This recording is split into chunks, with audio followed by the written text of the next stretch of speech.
നമസ്കാരം. പ്രണവം ന്യൂസിലേക്ക് എല്ലാവർക്കും സ്വാഗതം. ഇന്നത്തെ വിഷയം കഴിഞ്ഞ ദിവസം രാത്രിയില് ചേലൂർ സുബ്രഹ്മണ്യ ക്ഷേത്രത്തില് ശ്രീകൃഷ്ണ ജയന്തി ഘോഷയാത്ര അല്ലെങ്കിൽ ശോഭയാത്ര അവിടെ സമാപനം നടത്തുവാൻ സാധിക്കില്ല എന്ന് പറഞ്ഞിട്ട് അവിടുത്തെ ശോഭയാത്രയുടെ സംഘാടക സമിതിയിലേക്ക് ആ ക്ഷേത്ര കമ്മിറ്റി ഒരു കത്ത് കൊടുത്തതായിട്ട് ജനൻ ടിവിയിൽ നിന്ന് മനസ്സിലാക്കാൻ സാധിച്ചു. അപ്പൊ അതിനെക്കുറിച്ച് നമ്മൾ ആ ക്ഷേത്ര ഭാരവാഹികളുമായിട്ട് ബന്ധപ്പെടാൻ ശ്രമിച്ചിരുന്നു. അവരെ നമ്മൾ വിളിച്ചിരുന്നു. പക്ഷെ അവര് ഇതുമായിട്ട് ബന്ധപ്പെട്ട് എന്തെങ്കിലും ഒരു ഡിബറ്റ് നമുക്ക് തരുവാനോ അല്ലെങ്കിൽ ഒരു പ്രതികരണം പറയുവാനോ അവർ തയ്യാറായില്ല. അവർ നമ്മുടെ അതിഥികളായിട്ട് എത്തിയിട്ടുള്ളത് ഒന്ന് നമ്മുടെ ഉണ്ണികൃഷ്ണേട്ടനാണ്. അദ്ദേഹം ഭാരതീയ ജനതാ പാർട്ടിയുടെ മേഖല ട്രഷററാണ്. അദ്ദേഹത്തെ ഒരു രാഷ്ട്രീയ സാമൂഹിക സാംസ്കാരിക പ്രവർത്തകനാണ്. അതുപോലെ തന്നെ മറ്റൊരു പാനലിസ്റ്റ് നമ്മളോടുള്ളത് സുരേന്ദ്രമോഹൻജി കരുവാറ്റയാണ്. അദ്ദേഹം ഒരു ആധ്യാത്മിക പ്രഭാഷകനും സനാതനം ധർമ്മ പാഠശാലയുടെ കോഴിക്കോട് ജില്ലാ രക്ഷാധികാരി കൂടിയാണ്. രണ്ടുപേരെയും പ്രണവം ന്യൂസിലേക്ക് ആദരവോടുകൂടി സ്വാഗതം ചെയ്യുന്നു. നമസ്തേ ഉണ്ണികൃഷ്ണ. നമസ്തേ. നമസ്കാരം. ഇപ്പം ഞാൻ പറഞ്ഞു വന്നത് നമ്മുടെ ചേലൂർ സുബ്രഹ്മണ്യ സ്വാമി ക്ഷേത്രത്തില് കഴിഞ്ഞ വർഷങ്ങളിലെല്ലാം തന്നെ ഇത്തരത്തില് അവിടെ ശോഭയാത്ര നടത്തുന്നതിനൊരു തടസ്സം ഉണ്ടായിരുന്നില്ല. എന്നാൽ ഇപ്പോഴ് ഈ തവണത്തെ ശോഭയാത്ര അവിടെ വരുന്നത് അതിന് അനുമതി നിഷേധിച്ചുകൊണ്ട് ക്ഷേത്രം ഭാരവാഹികൾ അവിടുത്തെ സംഘടനാ പ്രവർത്തകരോട് സംസാരിച്ചതായിട്ടാണ് അറിയാൻ കഴിഞ്ഞിട്ടുള്ളത്. ഇതിനെക്കുറിച്ച് നമ്മൾ മനസ്സിലാക്കി കാണല്ലോ. ഉണ്ണിയേട്ടാ, അത് എന്താണ് ഇത്തരത്തില് അങ്ങനെ ഒരു ഇത് വരാൻ കാരണം എന്നുള്ളതിനെ കുറിച്ച് അങ്ങയുടെ അഭിപ്രായം എന്താണ്? കുന്നമംഗലത്തെ ചെത്തുകടവ് ബാലഗോകുലം യൂണിറ്റാണ് സ്വാഭാവികമായിട്ട് അവിടെ ഈ ശോഭയാത്ര നടത്താറുള്ളത്. എല്ലാ വർഷവും ഈ ശോഭയാത്ര, മഹാശോഭയാത്ര ഈ ചേലൂർ ക്ഷേത്രവളപ്പിലാണ് സമാപിക്കാറ്. അപ്പോൾ ഒരു വിഷയമില്ലാതെ എല്ലാ ഭക്തജനങ്ങളും കൂടി രാഷ്ട്രീയപരമായിട്ടുള്ള ഒരു വേർതിരിവൊന്നുമില്ലാതെ എല്ലാവരും ഭഗവാൻ ശ്രീകൃഷ്ണ ഭഗവാന്റെ ജയന്തി ആഘോഷിക്കുകയാണ്. ആ ഒരു വലിയ നല്ല സന്തോഷകരമായിട്ടുള്ള ഒരു സാഹചര്യമാണ് ഈ ശോഭയാത്രയ്ക്ക് ശേഷം ആ പ്രദേശത്തുണ്ടാവാറ്. ഇത് നേരത്തെ ശ്രീകൃഷ്ണ ജയന്തി ബാലദിനമായിട്ട് ബാലഗോകുലം ആഘോഷിക്കാൻ തീരുമാനിച്ച സമയത്ത് ആദ്യഘട്ടത്തിൽ തന്നെ ചില എതിർപ്പുകളൊക്കെ ഉണ്ടായെങ്കിലും ഇപ്പോൾ ഈ അടുത്ത കാലത്തായിട്ട് ശ്രീകൃഷ്ണ ജയന്തി എന്ന് കുറിച്ച് നമ്മൾ കേൾക്കുമ്പോൾ ബാലഗോകുലത്തെ കുറിച്ച് ചിന്ത വരുന്ന തരത്തില് ബാലഗോകുലവും ഈ ശ്രീകൃഷ്ണ ജയന്തിയും അത്രമാത്രം സമാജവൽക്കരിക്കപ്പെട്ട ഒരു കാലഘട്ടമാണ്. അത് കേരളത്തിൽ ആരംഭിച്ചുവെങ്കിലും ഇന്ന് ഇന്ത്യയുടെ വിവിധ ഭാഗങ്ങളിലും ഇന്ത്യക്ക് പുറത്തും ഇതുപോലെ ഭഗവാന്റെ ജന്മദിനം വളരെ ഗംഭീരമായിട്ട് ആഘോഷിക്കുകയാണ്. ഒരിക്കൽ പോലും ബാലഗോകുലം നടത്തുന്ന ഈ ശ്രീകൃഷ്ണ ജയന്തിയിൽ ഒരു രാഷ്ട്രീയപരമായിട്ടുള്ള ഒരു കാഴ്ചപ്പാടോട് കൂടിയിട്ട് ഇന്ന് വരെ അതിന്റെ ഒരു കാര്യങ്ങൾ നടത്തിയിട്ടില്ല. ഭഗവാന്റെ വിവിധ വേഷങ്ങൾ അലങ്കരിച്ചുകൊണ്ട് ഭഗവാന്റെ സന്ദേശം സമൂഹത്തിൽ പകർന്നു കൊടുത്തുകൊണ്ട് അങ്ങനെ എല്ലാ വിഭാഗം ആളുകളെയും ശ്രീകൃഷ്ണ ഭഗവാന്റെ സന്ദേശങ്ങൾ എത്തിക്കാൻ വേണ്ടിയിട്ടുള്ള ഒരു മഹത്തരമായിട്ടുള്ള പ്രവർത്തനമാണ് ശ്രീകൃഷ്ണ ജയന്തി ആഘോഷത്തിലൂടെ ബാലഗോകുലം നടത്തി വരുന്നത്. എന്തുകൊണ്ടാണ് ചെത്തുകടവിലെ ഈ ക്ഷേത്ര ഭാരവാഹികൾ ഈ സമാപനത്തിന് അനുമതി നിഷേധിച്ചതിനെ കുറിച്ച് നമുക്ക് അറിയില്ല. മലബാർ ദേവസ്വം ബോർഡിന്റെ കീഴിലുള്ള ക്ഷേത്രമാണെന്ന് പറഞ്ഞിട്ടാണ് അവർ അത് നിഷേധിച്ചിട്ടുള്ളത്. പക്ഷെ മലബാർ ദേവസ്വം ബോർഡും ഗുരുവായൂർ ദേവസ്വം ബോർഡും അതുപോലെ തിരുവിതാംകൂർ ദേവസ്വം ബോർഡും എല്ലാം ഈ ഭഗവാൻ കൃഷ്ണനും അതുപോലെയുള്ള നമ്മുടെ ആധ്യാത്മികമായിട്ടുള്ള ബിംബങ്ങൾക്ക് വേണ്ടിയിട്ട് അതിന്റെ ക്ഷേത്രങ്ങൾ സംരക്ഷിക്കപ്പെടാനും അതിന്റെ ആചാരങ്ങൾ സംരക്ഷിക്കപ്പെടാനും ഒക്കെ വേണ്ടിയിട്ട് തന്നെയാണ്. അല്ലാതെ ദേവസ്വം ബോർഡുകൾ അവിടെ ഒരു ഈ നമ്മുടെ ഒരു എന്താ പറയാ ഒരു സോഷ്യലിസം നടപ്പാക്കാനോ അതല്ലെങ്കിൽ മറ്റു തരത്തിലുള്ള പരിപാടികൾ നടത്താനോ അല്ല ദേവസ്വം ബോർഡുകളുടെ ചുമതല. ഈ ഭഗവാൻ കൃഷ്ണന്റെ ആ ജന്മദിനത്തിൽ ഇത്തരത്തിലുള്ള ഒരു ആഘോഷം വരുന്ന സമയത്ത് അത് ഭംഗിയായി വിജയിപ്പിക്കാനും അത് പരിപോഷിപ്പിക്കുകയും ഒക്കെയാണ് ദേവസ്വം ബോർഡിന്റെ മുഖ്യമായ ചുമതല. പക്ഷെ അതിൽ നിന്ന് മാറി നിന്നുകൊണ്ടാണ് ചെത്തുകടവിലെ ചേലൂർ ക്ഷേത്ര ഭരണസമിതി ഈ തീരുമാനമെടുത്തിട്ടുണ്ട്. ഇത് തികച്ചും പ്രതിഷേധാർഹമാണ്. ഒരു കണക്കിൽ പറഞ്ഞാൽ ശ്രീകൃഷ്ണ ഭഗവാനോട് കാണിക്കുന്ന ഒരു അനാദരവോ അല്ലെ ഭക്തിയില്ലായ്മയോ ആദരവില്ലായ്മയോ അങ്ങനെയൊക്കെ ഇതിനെക്കുറിച്ച് സൂചിപ്പിക്കാൻ സാധിക്കും. അതുപോലെ തന്നെ ഇപ്പൊ നമ്മൾ മനസ്സിലാക്കിയിരിക്കുന്നത് മലബാർ ദേവസ്വം ബോർഡ് രാഷ്ട്രീയ പരിപാടികൾക്ക് ക്ഷേത്രത്തിൽ പ്രവേശിക്കാൻ സാധിക്കില്ല എന്ന ഒരു സർക്കുലർ കൊടുത്തു എന്നാണ് പറയപ്പെടുന്നത്. ഇത് പറഞ്ഞുകൊണ്ടാണ് അവരിത് ചെയ്യുന്നത്. സുരേന്ദ്രമോഹൻജി, ഇത് നമ്മുടെ ബാലഗോകുലം എന്ന് പറയുന്നത്, അതായത് ഭാരതത്തിൽ ലോകത്ത് കുട്ടികളുടെ ഏറ്റവും വലിയ ഒരു സാംസ്കാരിക സംഘടനയാണ് ബാലഗോകുലം. ബാലഗോകുലത്തിനെ രാഷ്ട്രീയവൽക്കരിക്കുക എന്ന് പറയുമ്പം അതിൽ കൂടെ അവരുടെ അജ്ഞതയാണ് പുറത്ത് കാണിക്കുന്നത്. ഇത് പൊതുജനങ്ങളുടെ ശ്രദ്ധയിലേക്കും കൂടി വരുന്നതിന് വേണ്ടിയിട്ട് അവിടുത്തെ ചെയർമാൻ ഇറക്കിയ ആ നോട്ടീസ് കൃത്യമായിട്ട് എനിക്ക് അതിന്റെ കോപ്പി കിട്ടിയിട്ടുണ്ട്. അത് ഞാൻ ആദ്യം വായിച്ചിട്ട് പ്രതികരിക്കാം.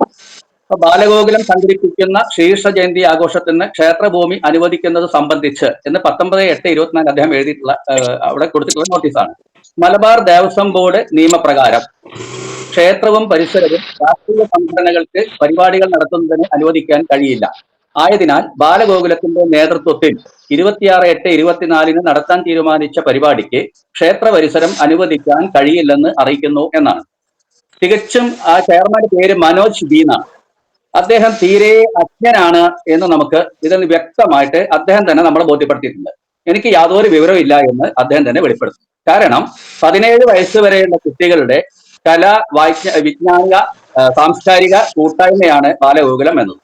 ബാലഗോകുലത്തിന് നിലവിലെ ഇതേവരെ പ്രത്യേകിച്ച് 17 വയസ്സുള്ള കുട്ടികളെ സംബന്ധിച്ചിടത്തോളം വ്യക്തമായ ഒരു രാഷ്ട്രീയം ഇല്ലെന്നിരിക്കെ ബാലഗോകുലം എന്നു മുതലാണ് ഒരു രാഷ്ട്രീയ പാർട്ടി ആയത് അല്ലെങ്കിൽ രാഷ്ട്രീയ സംഘടനയായി മാറിയതെന്ന് മനോജ് വ്യക്തമാക്കേണ്ടതില്ലേ ഇവിടെ? അഥവാ ബാലഗോകുലത്തെ ഏത് പ്രകാരത്തിലും ഇല്ലാണ്ടാക്കാൻ അവിടെ ഒരു ആസൂത്രിതമായ നീക്കം അദ്ദേഹം നടത്താൻ ശ്രമിക്കുന്നു എന്നതാണ് ഇതിൽ വ്യക്തമാവുന്നത്. ഇതിനാണ് നമുക്ക് ചോദിക്കാനുള്ളത്. ഇയാളുടെ പിന്നിൽ ആരാണ്? ഇദ്ദേഹം ഇങ്ങനെ ഒരു നോട്ടീസ് ഇറക്കാനുണ്ടായ ചേതോവികാരം എന്താണ്? അദ്ദേഹത്തിന് ഇതിൽ നിന്ന് കിട്ടാനുള്ള നേട്ടം എന്താണ്? ക്ഷേത്രത്തില് ഭക്തിപരമായ കാര്യങ്ങൾ നടത്താൻ പറ്റില്ല എന്നുണ്ടെങ്കിൽ അദ്ദേഹം ആ ക്ഷേത്രത്തിലെ ചെയർമാനായിട്ട് ഇരിക്കാൻ എന്ത് യോഗ്യത ഉണ്ട് അയാൾക്ക്? തീർച്ചയായും അയാൾ കഴിയുന്നതൊക്കെ എന്റെ അഭിപ്രായത്തിൽ അയാൾ അവിടുന്ന് ചെയർമാൻ സ്ഥാനം എടുക്കരുത്, രാജിവെച്ച് പോണ അയാള്. തീർച്ചയായും നല്ല അഭിപ്രായമാണ്. അപ്പൊ അതുപോലെ തന്നെ ഇവിടെ ഉണ്ണികൃഷ്ണേട്ടാ നമ്മൾ പറയാനുള്ള ഒരു കാര്യം, ഇത് കേവലം ഒരു ചെയർമാന്റെ മാത്രം ബുദ്ധിയിൽ ഉദിച്ച കാര്യമാവാൻ സാധ്യതയില്ല. കാരണം മുൻ വർഷങ്ങളില് ഇവര് പല പേരുകളിൽ ഈ ശ്രീകൃഷ്ണ ജയന്തി നടത്താൻ ശ്രമിച്ചവരാണ്. ഇപ്പൊ കണ്ണൂരിലൊക്കെ നമ്മൾ കണ്ടിട്ടുണ്ട്. അത് മതേതര ശ്രീകൃഷ്ണ ജയന്തി. ശ്രീകൃഷ്ണ ജയന്തിയിൽ ഹൈന്ദവ സംഘടനകൾ ശ്രീകൃഷ്ണനെ ആചരിച്ച് കൊണ്ടുവരുമ്പോൾ അതിന് പകരമായിട്ട് ഈ കമ്മ്യൂണിസ്റ്റ് പാർട്ടിയുടെ തലതൊട്ടപ്പന്മാരെ, അതായത് ചെഗുവേരെ പോലെയുള്ള ആൾക്കാരുടെ വലിയ കട്ടൗട്ടർ ഉണ്ടാക്കിക്കൊണ്ട് അത് ശോഭയാത്ര നടത്തിയിട്ടുള്ള ഒരു തരത്തിലുള്ള പ്രവർത്തനങ്ങൾ ഇവർ നടത്തിയിട്ടുണ്ട്. അതുപോലെ തന്നെ ഈ ഗുരുദേവനെ, ശ്രീനാരായണ ഗുരുദേവനെ ലോകം മുഴുവൻ ആദരിക്കുന്ന അദ്ദേഹത്തിന്റെ കഴുത്തെ കയറ് കെട്ടിക്കൊണ്ട് ആഭാസ തരം നടത്തിയിട്ടുള്ള ഒരു സംഘടനയാണ് കമ്മ്യൂണിസ്റ്റ് മാർക്സിസ്റ്റ് പാർട്ടി. അപ്പൊ അവരൊക്കെ ചെയ്തിട്ടുള്ള പല കാര്യങ്ങളും മതേതര ഓണാഘോഷം, മതേതര ശ്രീകൃഷ്ണ ജയന്തി, ഇപ്പൊ കഴിഞ്ഞ പ്രാവശ്യം അത് നിർത്തിവെച്ചിട്ട് ചട്ടമ്പിസ്വാമി ജയന്തി നടത്താൻ വേണ്ടിയിട്ട് അത്തരത്തിലൊരു പ്രവണതയായിട്ട് മുന്നോട്ട് വന്നു. അപ്പം ഇത്തരത്തിൽ എന്താണ് അവർക്ക് ചെയ്യേണ്ടതെന്നറിയാൻ വയ്യാത്ത ഹൈന്ദവന്റെ വികാരങ്ങൾ മനസ്സിലാക്കാതെ ഹിന്ദു സംഘടനകൾ ചെയ്യുന്നതോടൊപ്പം ഇവരും എന്തൊക്കെയോ ചെയ്യാൻ വേണ്ടിയിട്ടുള്ള ഒരു തത്രപ്പാടിലാണ്. ഇതേക്കുറിച്ച് അങ്ങക്ക് എന്താണ് അതിനെക്കുറിച്ച് പറയാനുള്ളത് ഉണ്ണികൃഷ്ണേട്ടാ? അങ്ങനെ നമ്മൾ നോക്കുന്ന സമയത്ത് CPM പല കാലഘട്ടം കണ്ണൂരിൽ നടന്നിട്ടുള്ള ശ്രീനാരായണ ഗുരുദേവനെ കുരിശിലേറ്റിക്കുള്ള ഈ പ്രതിമകളൊക്കെ വെച്ച് അതിന്റെ ടേബിൾസ് ഉണ്ടാക്കിയിട്ടുള്ള വലിയൊരു ആഘോഷം നടത്തിയിരുന്നു. അപ്പൊ അതില് ഗുരുദേവന്റെ ശരിയായുള്ള ആപ്തവാക്യം ഒരു ജാതി ഒരു മതം ഒരു ദൈവം എന്നതിനെ കുറിച്ച് വളരെ പരിഹസിച്ചുകൊണ്ടുള്ള ബോർഡുകളൊക്കെ എഴുതി ഗുരുദേവന്റെ കഴുത്തിൽ കെട്ടി അങ്ങനെ വലിയ പ്രതിമയൊക്കെ വെച്ചിട്ട് അവരൊരു വലിയ ഘോഷയാത്ര കണ്ണൂരിൽ നടത്തിയിരുന്നു. അതുപോലെ പല നമ്മുടെ ആചാര്യന്മാരെയും അവർ ഇങ്ങനെ ഇകഴ്ത്തി കാണിക്കാൻ വേണ്ടി ശ്രമിച്ചിട്ടുണ്ട്. ഞാനിത് മനസ്സിലാക്കുന്നത് ഈ ദേവസ്വം ബോർഡിലൊക്കെ വന്നിട്ടുള്ള ആളുകൾ അവർ ഏത് പ്രത്യയശാസ്ത്രത്തിലൂടെയാണോ കടന്നു വന്നിട്ടുള്ളത് ആ പ്രത്യയശാസ്ത്രത്തിൽ ആധ്യാത്മികത ഇല്ല, ആ പ്രത്യയശാസ്ത്രത്തിൽ ദൈവവിശ്വാസമില്ല, ആ പ്രത്യയശാസ്ത്രത്തിൽ ക്ഷേത്രാരാധനയെ കുറിച്ചുള്ള ചിന്തയില്ല അവർക്ക്. ക്ഷേത്രമെല്ലാം പൊളിച്ച് കപ്പ നടണമെന്ന് ഒരു കാലഘട്ടത്തിൽ വലിയ ആവേശപൂർവ്വം മുദ്രാവാക്യം വിളിച്ചു വന്ന ഒരു സന്തതികളാണ് ഇന്നത്തെ കമ്മ്യൂണിസ്റ്റ് പാർട്ടിയുടെ ആളുകൾ. അപ്പൊ അവർക്ക് ക്ഷേത്രത്തിൽ വിശ്വാസമില്ലാത്തവർ, മതം മനുഷ്യനെ മയക്കുന്ന കറുപ്പാണെന്ന് പറഞ്ഞവരാണ് കമ്മ്യൂണിസ്റ്റുകാർ. അങ്ങനെ ഒരു വിശ്വാസ തലത്തിലും കോംപ്രമൈസ് ചെയ്യാൻ പറ്റാത്ത കമ്മ്യൂണിസ്റ്റുകാർ വിശ്വാസികൾ വളരെ ആരാധ്യപൂർവ്വം കാണുന്ന ക്ഷേത്രങ്ങളുടെ ഭരണസമിതിയിൽ വരുമ്പോൾ ഉണ്ടാകുന്ന കുഴപ്പമാണിത്. അപ്പൊ ഈ ക്ഷേത്ര ദേവസ്വം ബോർഡിലേക്ക് ചെറിയ ചെറിയ ക്ഷേത്രങ്ങളിലേക്ക് ട്രസ്റ്റി ബോർഡ് മെമ്പർമാരൊക്കെ ആയിട്ട് ഈ നാട്ടിലെ ചെറിയ കമ്മ്യൂണിസ്റ്റുകാർ കടന്നു വരുമ്പോൾ ഇന്നലെ വരെ ക്ഷേത്രത്തിൽ പോവാത്ത ഒരാൾ അത് കൈകാര്യം ചെയ്യുമ്പോൾ ഉണ്ടാകുന്നുള്ള ഏറ്റവും വലിയ അബദ്ധജടിലമായിട്ടുള്ള തീരുമാനമാണിത്. സനാതന ധർമ്മ വിശ്വാസികളോട് അല്ലെങ്കിൽ ഹൈന്ദവ വിശ്വാസികളുടെ അവരുടെ ആചാരങ്ങളും അനുഷ്ഠാനങ്ങളും ഇത്തരത്തിൽ തടസ്സപ്പെടുത്തുകയും പലതരത്തിലുള്ള വിഷയങ്ങൾ ഉണ്ടാക്കുകയും ചെയ്യുമ്പോഴേ മറ്റു മതസ്ഥരുടെ ആരാധനാ സ്വാതന്ത്ര്യത്തിലോ അല്ലെങ്കിൽ അവരുടെ വിഷയങ്ങളിലോ കൈകടത്താൻ ഈ പറയുന്നവർക്കൊക്കെ പേടിയാണ്. അവരൊക്കെ തന്നെ അതിനെതിരായിട്ടാണ് വരുന്നത്. ഇവിടെ നമുക്കറിയാം, കഴിഞ്ഞ പ്രാവശ്യം ഒരു നിയമസഭാ സാമാജികൻ തന്നെ പറഞ്ഞു ഗണപതി മിത്താണ്. അപ്പൊ അത്തരത്തില് പറഞ്ഞിട്ടുള്ള ഒരാള്, ശ്രീ അയ്യപ്പന്റെ വിവാഹം കഴിഞ്ഞു എന്ന് പറയുന്ന മറ്റൊരു നേതാവ്, ഇത്തരത്തില് പലതരത്തിലുള്ള ഏതെങ്കിലും തരത്തിൽ ഹൈന്ദവ സമൂഹത്തെ അവഹേളിക്കാൻ കിട്ടുന്ന ഒരവസരവും അത് നഷ്ടപ്പെടുത്താത്ത ഒരു സമൂഹമായിട്ട് ഇന്ന് കമ്മ്യൂണിസ്റ്റ് മാർക്സിസ്റ്റ് പാർട്ടിയും അതിന്റെ പ്രവർത്തകരും മാറിയിരിക്കുന്ന ഒരു അവസ്ഥാവിശേഷത്തിലാണ് ഇത്തരത്തിലൊരു വിഷയം വരുന്നത്. ഇതിനെ എങ്ങനെ നമ്മൾ നോക്കിക്കാണുന്നു ഈ ഇടതുപക്ഷത്തിന്റെ ഇത്തരത്തിലുള്ള വിഷയങ്ങളെ? പ്രസന്നജി സൂചിപ്പിച്ചിരുന്നു, ഉണ്ണികൃഷ്ണൻ സൂചിപ്പിച്ചിട്ടുണ്ട്. ഇവിടെ കഴിഞ്ഞ കാലഘട്ടങ്ങളിൽ മുഴുവൻ ഇവര് ഗാന്ധിജിയെ പോലും തള്ളി പറഞ്ഞിരുന്നു, സ്വാതന്ത്ര്യദിനത്തെ തള്ളി പറഞ്ഞിരുന്നു, വിവേകാനന്ദ സ്വാമിയെ തള്ളി പറഞ്ഞിരുന്നു. ഒടുവിൽ അത് അവസാനം അവരെന്ത് ചെയ്തു? അത് അവരുടേത് തന്നെ ആക്കിയിട്ട് വീണ്ടും അവർ കൊണ്ടുവന്നിട്ടുണ്ട് അല്ലെ. ഇവിടെ മുമ്പൊരിക്കല് ഇവിടെ ഇവര് മറ്റൊരു തരത്തിലും കൂടെ ഇവിടെ മാർക്സിസ്റ്റ് പാർട്ടി ചിന്തിക്കുന്നുണ്ട്. അവര് ഇപ്പൊ കഴിഞ്ഞ തവണ ഒരു 1-2 മാസങ്ങൾക്ക് മുമ്പ് ഇവരുടെ സംസ്ഥാന സെക്രട്ടറി ഗോവിന്ദ മാഷ് വരെ പറഞ്ഞിരുന്നു, നമ്മുടെ പ്രവർത്തകര് ക്ഷേത്ര കാര്യങ്ങളിൽ ഇടപെടണം, ക്ഷേത്രങ്ങൾക്കെതിരായിട്ട് പ്രവർത്തിക്കരുത് എന്നൊക്കെ അദ്ദേഹം പറഞ്ഞു. ഇപ്പൊ ഇവിടെ അതിനുശേഷം താഴെ തട്ടിലേക്ക് അവര് നിർദ്ദേശം കൊടുക്കുന്നത് നിങ്ങൾ നിങ്ങളുടെ പതിവ് പരിപാടി തുടങ്ങിക്കോ എന്നാ. ഇവിടെ നമ്മൾ ഇതിനെ ചോദ്യം ചെയ്യുന്ന സമയത്ത് പാർട്ടി പറഞ്ഞത് പാർട്ടിയുടെ നിലപാടല്ല, അതാത് സ്ഥലത്തുള്ള ആളുകൾ അവരുടെ രീതിക്കനുസരിച്ച് പെരുമാറുന്നതിൽ പാർട്ടിക്ക് ഇടപെടാൻ പറ്റില്ല എന്നും പറയും. അപ്പൊ ഇവിടെ അണികളെ കുരങ്ങി കളിപ്പിച്ചുകൊണ്ട് അവര് അവിടെ രക്ഷപ്പെടുന്നുണ്ട്.